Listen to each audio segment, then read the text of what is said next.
Hello, welcome guys. Today in this video, I'm gonna to show you how to unpin File Explorer from the taskbar in Windows 10 PC or laptop.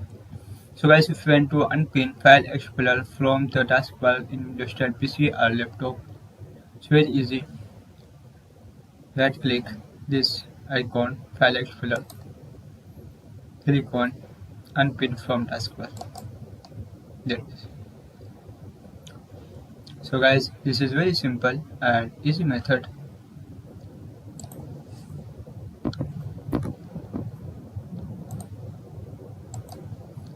If you want to unpin File Explorer from the taskbar, so right click and here option unpin from taskbar, so click it. That is. So as this is very simple and easy method if you want to unpin File Explorer from the taskbar. Thank you for watching this video. Please subscribe my channel for latest update.